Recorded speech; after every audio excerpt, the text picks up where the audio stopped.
The leader of opposition and leaders of other political parties have spoken. I'm not going to repeat the issues, but one thing is very clear. The blame of the deadlock in Parliament lies squarely at the door of the government. Government is not interested in a meaningful discussion and debate. This government does not believe in its accountability to the people of India through the Parliament.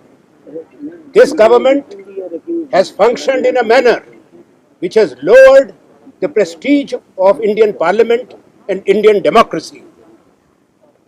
What the opposition has demanded is fair, correct, within the ambit of rules and established Parliament practice and conventions. When collectively the opposition gives a notice, that matter has to be discussed. Parliament is not convened only for the legislative agenda of the government. Parliament is meant to raise issues of national importance, issues of public importance, issues which concern the citizens of India. That's what we are doing. Government is wrong. They are misleading the country by saying that they are willing to talk to the opposition.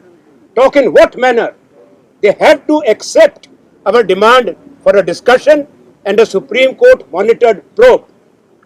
We are doing our duty to prevent this government to convert our Ganatantra, our democracy, into a surveillance state, into a police state. There are other issues which opposition has a duty and a right to raise, be it the farmers' issues, price rise, the state of the economy, and the rising unemployment. Government does not want to give any answers. We have no option but to continue to agitate, and we have come here, all of us together, because what we say inside the house does not reach the people. It is never telecast. Opposition is being backed out inside the house. So, through the media, we want to tell our people we shall continue this fight. The government obdurate at it as it is. We will force them, as in a democratic setup it is done, to come and debate. If government has nothing to hide, let them start the debate today itself. Opposition is ready. Thank you. Thank you. Thank you.